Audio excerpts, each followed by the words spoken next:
Jay Bhattacharya is a professor of medicine at Stanford University. His research focuses on the economics of healthcare around the world, with a particular emphasis on the health and well-being of vulnerable populations.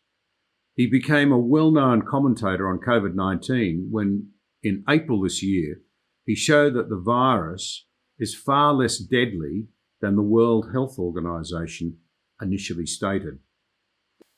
Jay, I'm really thankful for your time today. It's very good of you. The US currently, as I understand it, has a little over 5 million confirmed cases of COVID-19. You've recorded something like 165,000 deaths. It's emotionally and politically charged to the extent that I think it's hard to get a real handle on what's happening and what ought to be done now. Can you give us a feel for what is happening in America and why it's so hard to get the facts out on the table? Yeah, I mean, it's as you said, politically charged in a way that in my lifetime, I've never seen a medical issue before. The other thing that's challenging in the United States is that and we talk about the United States as a country, but in fact, it's lots of different regions that are experiencing the epidemic very, very differently. So creating a single national policy is a very challenging thing. I mean, I suspect the same is true in Australia as well. It's very different. Yes. So some parts of the country, like New York, New Jersey, the Northeast, had their bit with the epidemic. I mean, a massive pain with the epidemic in March, April, and they look like they've come out the other side. There are very few cases and very few deaths there now. The South, the Sun Belt, seems to have gone up and now are starting to get on the other side, but they've been through a very rough last few months. And then the rest of the country is waiting nervously to see what happens next.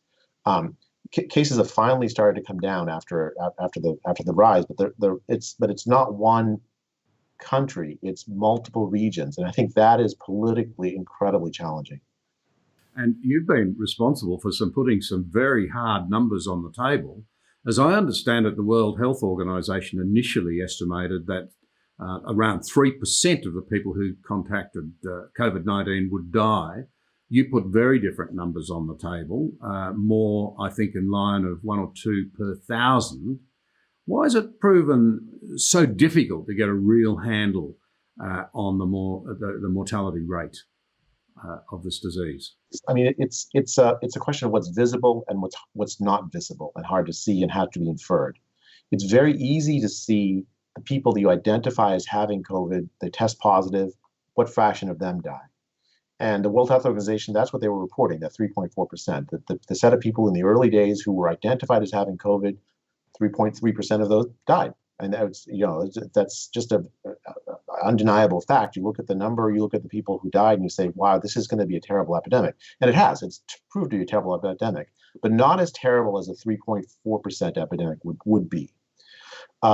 In particular, what we found out since those early days in January, February, March, is that in fact the disease is much more widespread than you would expect.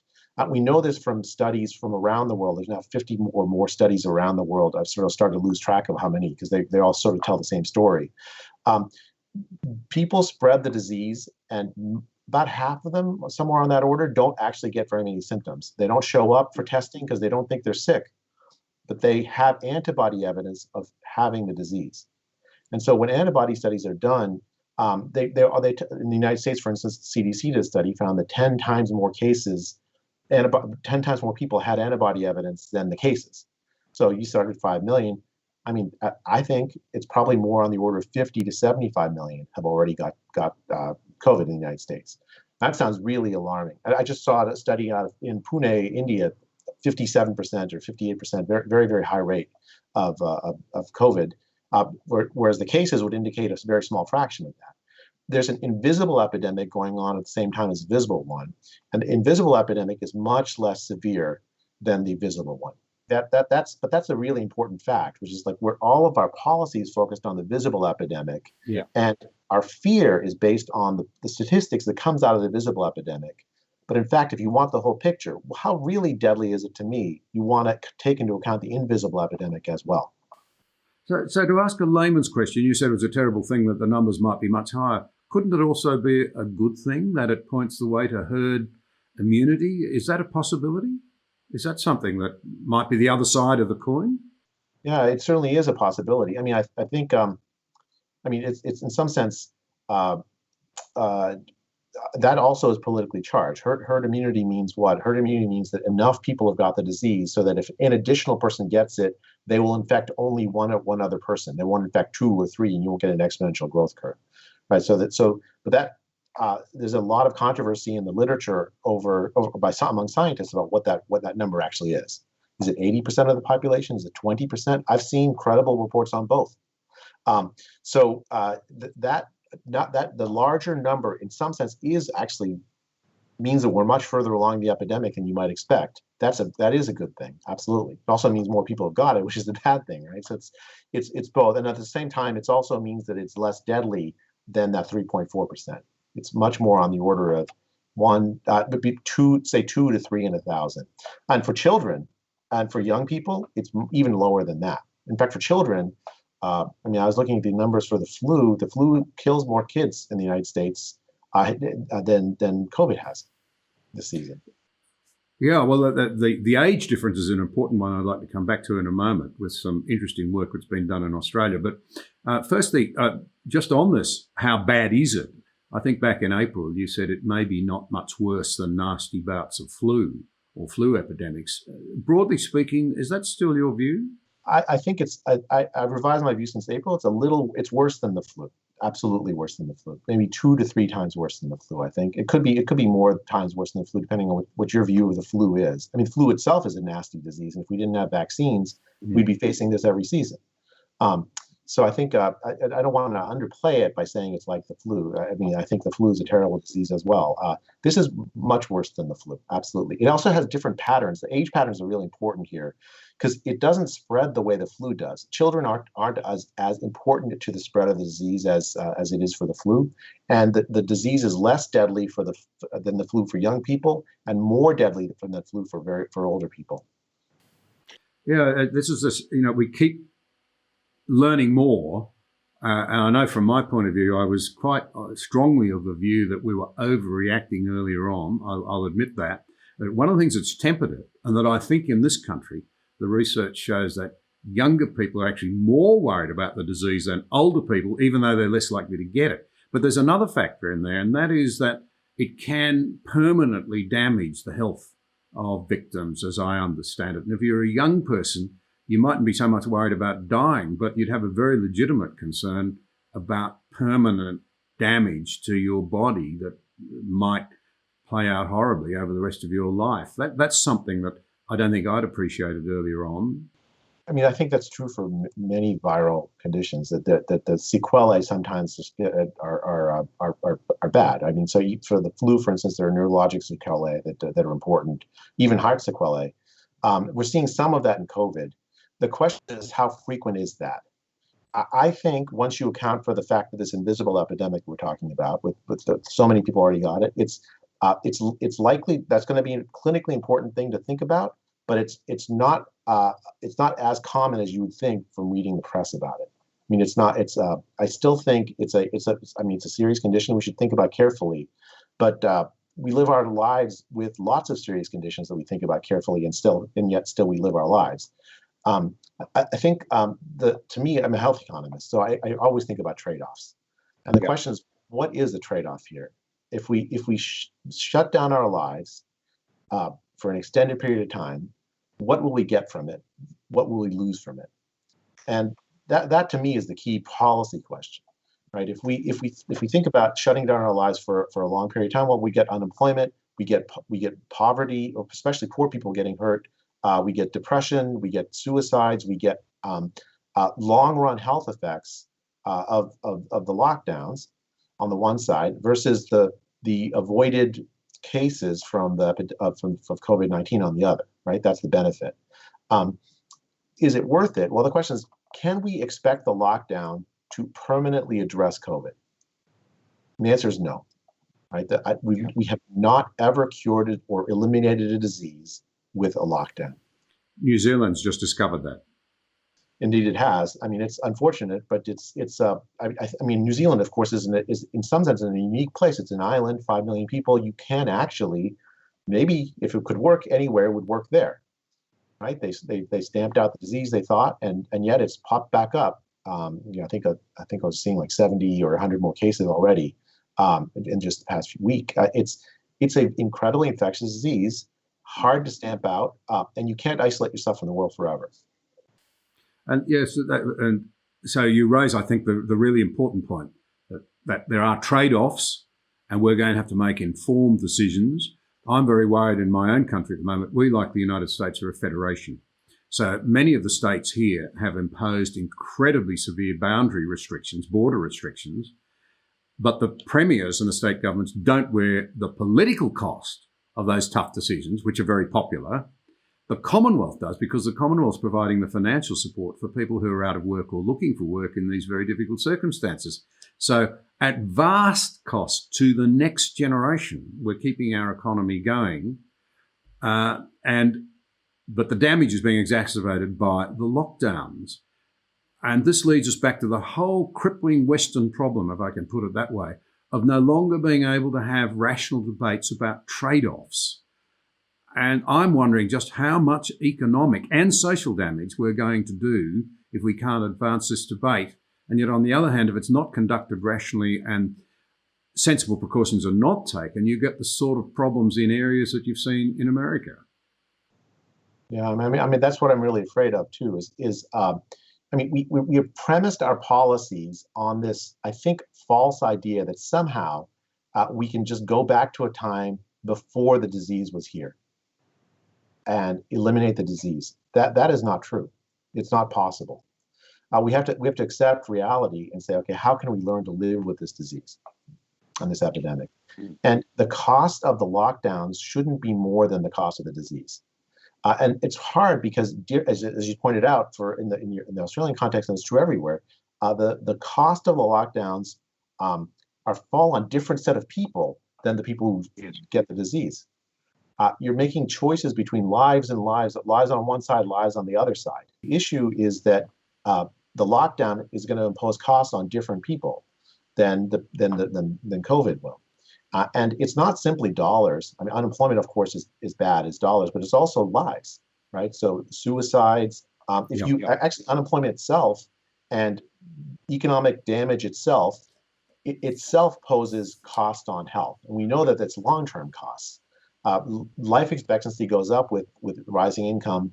I was looking at the IMF forecast for Australia, and it says right now it's 4.5% reduction in GDP just for this year. Yeah, and that's before the most recent shutdown. Well, exactly. It will be more. And that, as a former legislator and somebody who's at the heart of an economically reformist government, that, I've said it many times before, and some of my people will write in and say, stop telling us, but we actually eliminated all Commonwealth debt in Australia. And now we're flat out going back into serious debt, and our children are going to inherit that. And it will impact on their lives. But just on the non-economic costs, and I must say I'm very critical of some of the media who are all for lockdowns to save people's lives. And of course that's important, but it can be, very emotionally lopsided in terms of the emotions that feeling plays to, or those reporting plays to. There's modelling conducted by Sydney University's Brain and Mind Centre, and backed, I'm told, by the Australian Medical Association, says that the annual rate of suicide in this country can rise from an already pretty staggering 3,000.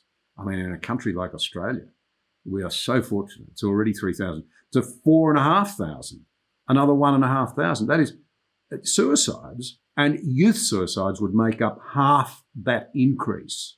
It's a very powerful pointer to some of the human, not economic costs of these lockdowns that are not being taken into account. I mean, John, that has me very, very worried. The suicides themselves, but also even more broadly, we're asking our youth to pay the costs of that's who pays these costs of these lockdowns. You have delayed schooling, essentially schooling online instead of in person.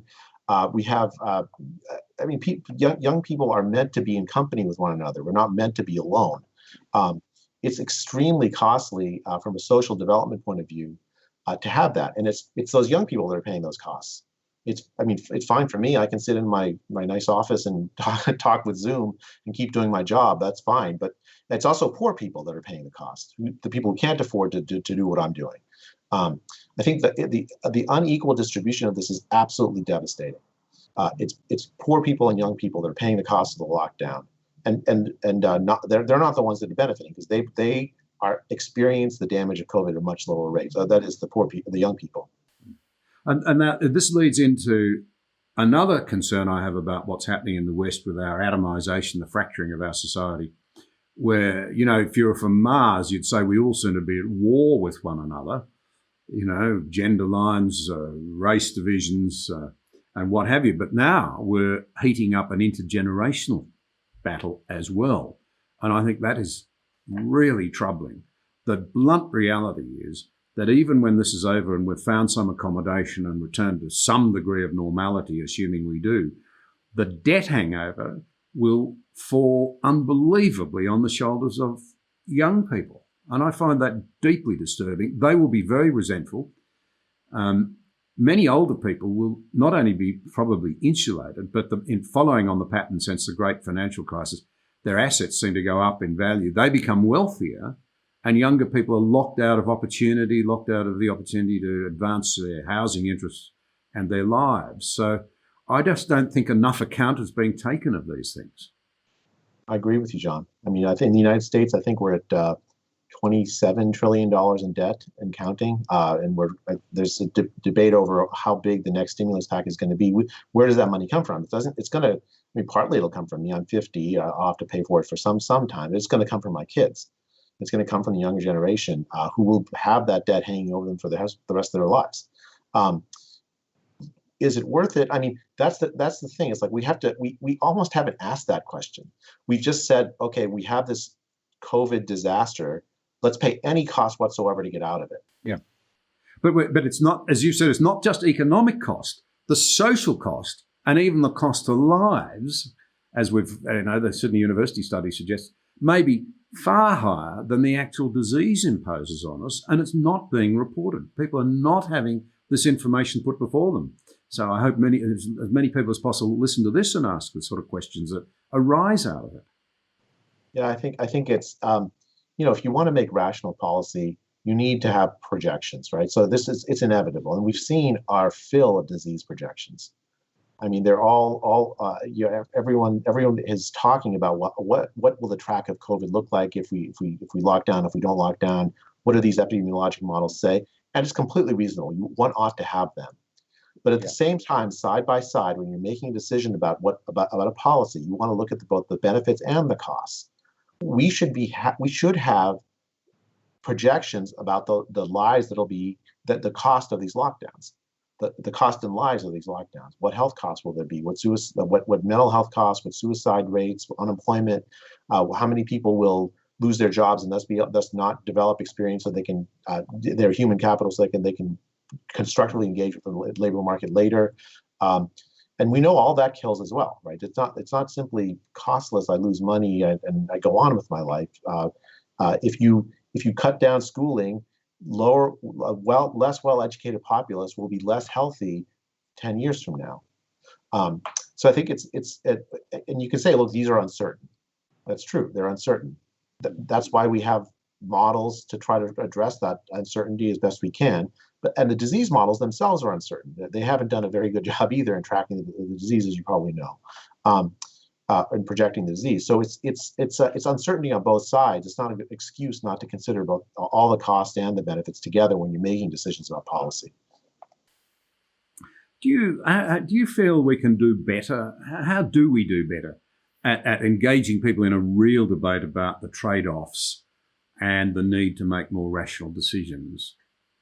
Because we're not very good at it now in our cultures. We were once, but we're not now. How can we get a better debate around this so that we get better policies for the sake of our children in particular?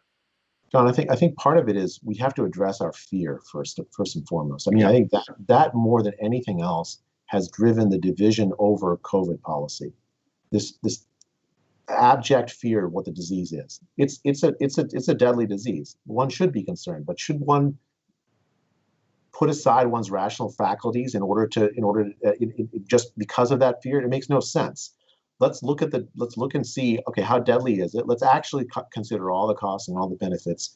I think we have to get back to that kind of thinking, that there are trade-offs. We can't live in a utopian world where we can pretend that the virus will somehow disappear if we just shut down hard enough. If we just pay enough pain and cost, it'll go away. I mean, that's not feasible. I think that kind of reality, I'm actually, in some sense, John, I'm kind of hopeful. I mean, I think I'm starting to see some sense that, look, we have to think about the cost. I saw yesterday, I saw a story that apparently in South Korea, there was a massive protest over this very severe lockdown they've had for a very, very long time. People around the world are feeling these costs, really feeling them. And again, it's not just to their pocketbooks, it's their entire lives. Like, what is the purpose of our lives if not to live them? So I think that kind of thinking will start to take over, because it's too real, John. I mean, you can't just pretend like it's going to just end. When will it end? We hope for a vaccine. I hope for a vaccine, but do we really premise all of our livelihoods on whether a vaccine can be produced in an absolute record amount of time? I mean, I mean, we should invest in it. We should do the science as rapidly as we can, make sure that the data on it are clear so that we understand if the vaccine is produced, it's safe. But should we bet our entire society on that one outcome? Seems like an unwise bet. It does. I'd be very interested in your professional opinion on the chances of us having something reasonable, say, by the end of next year. Because here in Australia, the experts I've spoken to have said, look, we may have something. They're cautiously optimistic, but they don't believe it would be available in any significant numbers until the end of next year. That's a long way away. Yeah, I mean, the U.S., what it's done is it's made a bet. So we've decided to purchase large quantities of vaccine candidates that have not undergone phase 3 trials yet. We have not undergone safety and efficacy testing in large scale. If those trials show that the vaccine is not safe or effective, we've made a bad bet.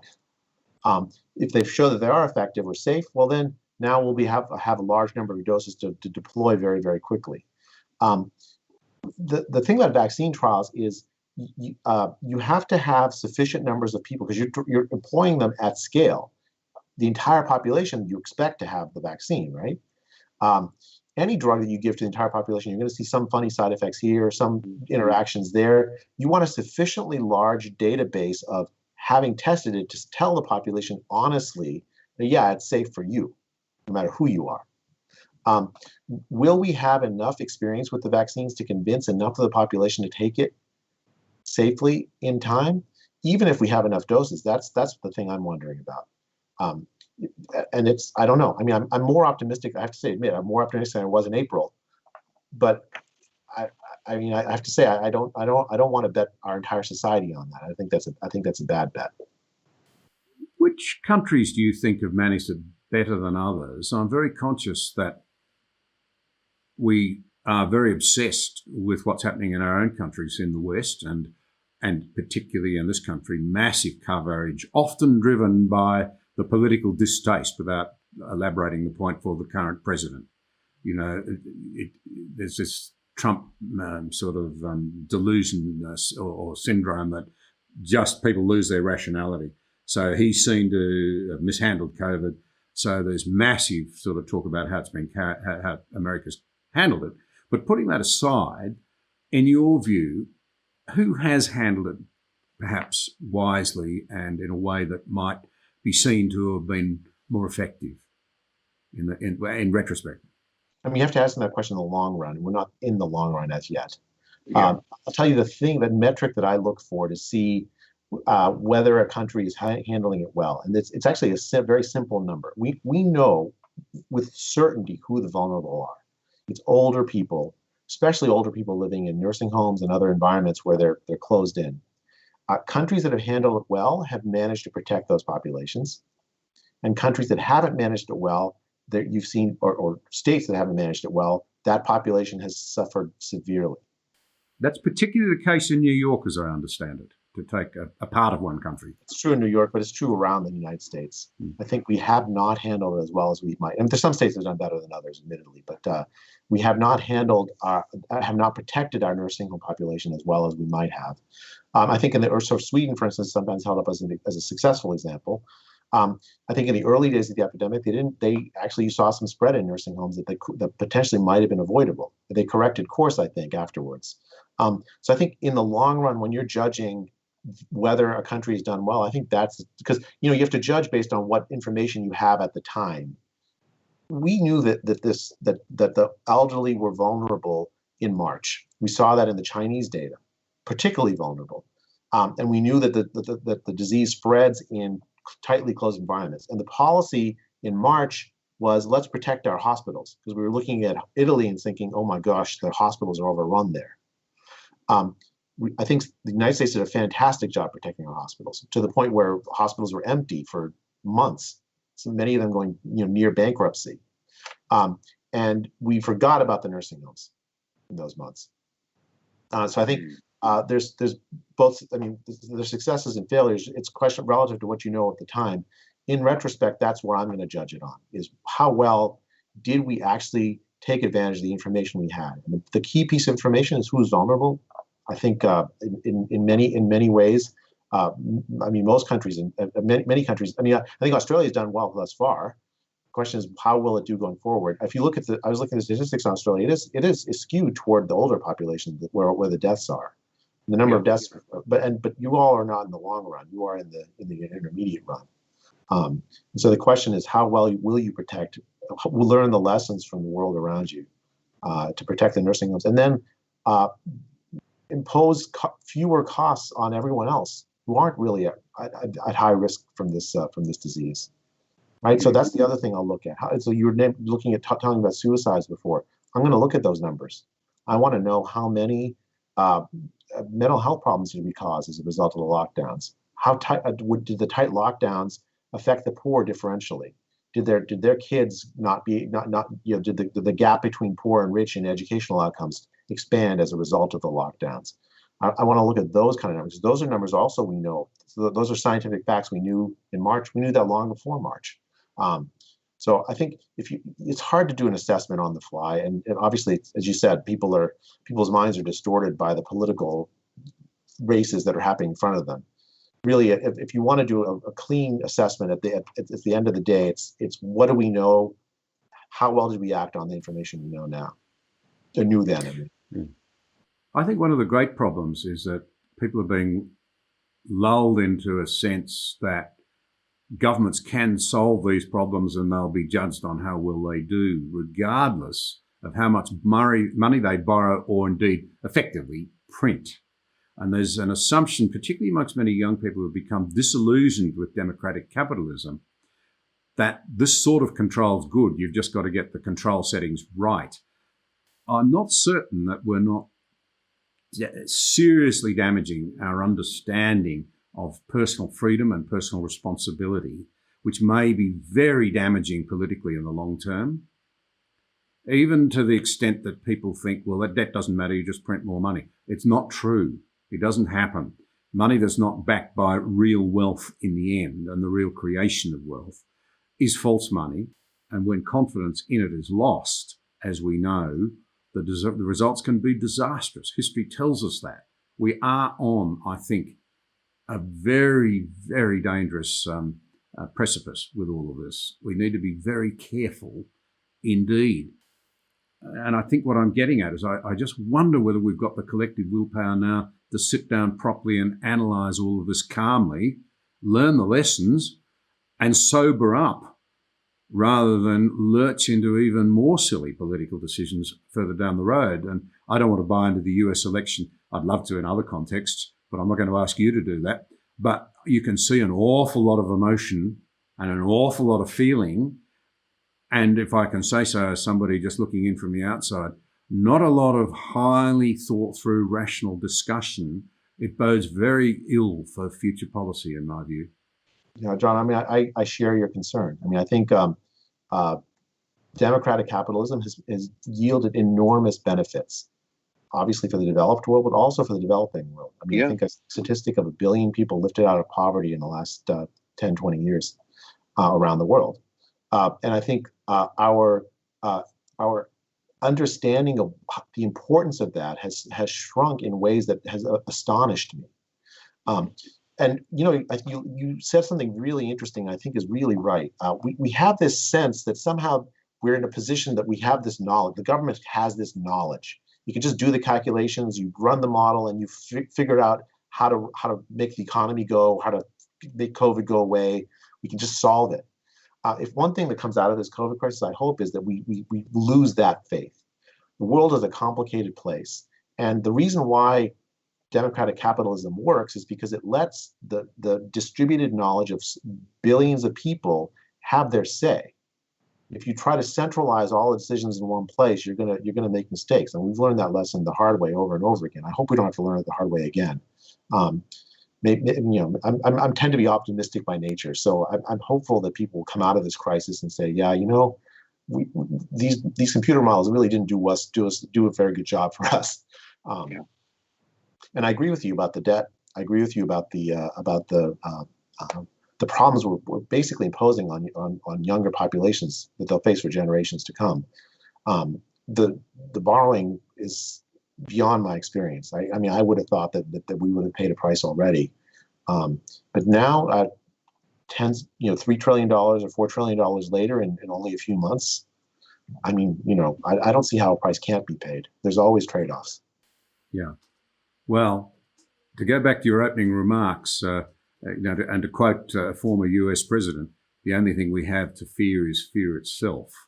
Well, fear is an emotion that always clouds clear thinking and the need to move ahead in a way that is going to maximize the opportunities into the future. And I think your contribution to it, if I can say in conclusion and thanks, has been enormous. And I just hope that, including in my country, that many people hear what you have to say and take heed of it, Jay. You're a champion. Oh, thank you, John. I really appreciate that. I'm honored to be on to be able to talk with you. Thank you very much indeed. Thank you for watching this episode. We appreciate your support. If you value vital conversations like this one, be sure to subscribe to the channel there and also click the notification bell to stay up to date with new releases.